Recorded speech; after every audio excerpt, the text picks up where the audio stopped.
Man can build up his mind and make it what he wills. In fact, we are mind building every hour of our lives, either consciously or unconsciously. The majority of us are doing the work unconsciously, but those who have seen a little below the surface of things have taken the matter in hand and have become conscious creators of their own mentality. They are no longer subject to the suggestions and influences of others, but have become masters of themselves. They assert the I and compel obedience from the subordinate mental faculties.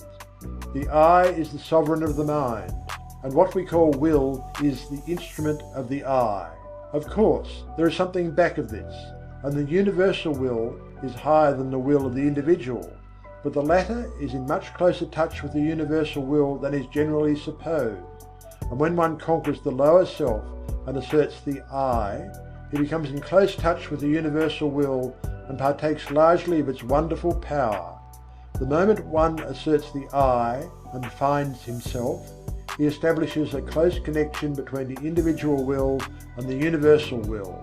But before he is able to avail himself of the mighty power at his command, he must first effect the mastery of the lower self. Think of the absurdity of man claiming to manifest powers when he is the slave of the lower parts of his mental being, which should be subordinate. Think of a man being the slave of his moods, passions, animal appetites and lower faculties, and at the same time trying to claim the benefits of the will. Now, I am not preaching asceticism, which seems to me to be a confession of weakness. I am speaking of self-mastery, the assertion of the I over the subordinate parts of oneself. In the high view of the subject, this I is the only real self, and the rest is the non-self. But our space does not permit the discussion of this point, and we will use the word self as meaning the entire man. Before a man can assert the I in its full strength, he must obtain the complete mastery of the subordinate parts of the self. All things are good when we learn to master them, but no thing is good when it masters us. Just so long as we allow the lower portions of the self to give us orders, we are slaves. It is only when the I mounts his throne and lifts the scepter that order is established and things assume their proper relation to each other. We are finding no fault with those who are swayed by their lower selves. They are in a lower grade of evolution and will work up in time. But we are calling the attention of those who are ready to the fact that the sovereign must assert his will and that the subjects must obey. Orders must be given and carried out. Rebellion must be put down and the rightful authority insisted upon. And the time to do it is now. You have been allowing your rebellious subjects to keep the king from his throne. You have been allowing the mental kingdom to be misgoverned by irresponsible faculties. You have been the slaves of appetite, unworthy thoughts, passion and negativeness. The will has been set aside and low desire has usurped the throne. It is time to re-establish order in the mental kingdom. You are able to assert the mastery over any emotion, appetite, passion or class of thoughts by the assertion of the will. You can order fear to go to the rear, jealousy to leave your presence, hate to depart from your sight, anger to hide itself, worry to cease troubling you, uncontrolled appetite and passion to bow in submission and to become humble slaves instead of masters. All by the assertion of the I. You may surround yourself with a glorious company of courage, love and self-control by the same means. You may put down the rebellion and secure peace and order in your mental kingdom if you will but utter the mandate and insist upon its execution. Before you march forth to empire, you must establish the proper internal condition. You must show your ability to govern your own kingdom.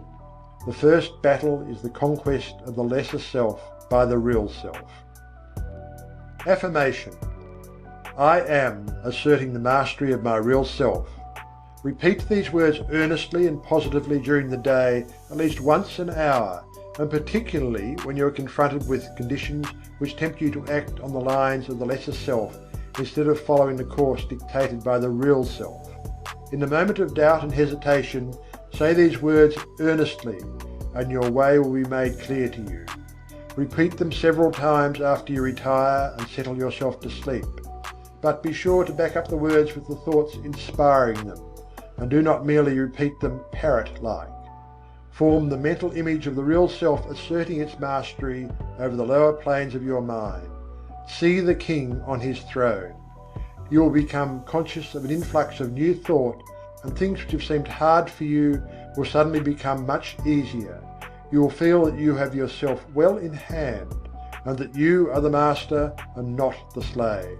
The thought you are holding will manifest itself in action, and you will steadily grow to become that which you have in mind. Exercise. Fix the mind firmly on the higher self, and draw inspiration from it when you feel led to yield to the promptings of the lower part of your nature. When you are tempted to burst into anger, assert the I, and your voice will drop. Anger is unworthy of the developed self. When you feel vexed and cross, remember what you are and rise above your feeling. When you feel fearful, remember that the real self fears nothing, and assert courage. When you feel jealousy inciting, think of your higher nature and laugh. And so on, asserting the real self, and not allowing the things on the lower plane of mentality to disturb you. They are unworthy of you, and must be taught to keep their places. Do not allow these things to master you. They should be your subjects, not your masters. You must get away from this plane, and the only way to do so is to cut loose from these phases of thought which have been running things to suit themselves. You may have trouble at the start, but keep at it and you will have that satisfaction which comes only from conquering the lower parts of our nature. You have been a slave long enough. Now is the time to free yourselves. If you will follow these exercises faithfully, you will be a different being by the end of the year, and will look back with a pitying smile to your former condition. But it takes work. This is not child's play, but a task for earnest men and women. Will you make the effort? End of thought vibration, or the law of attraction in the thought world.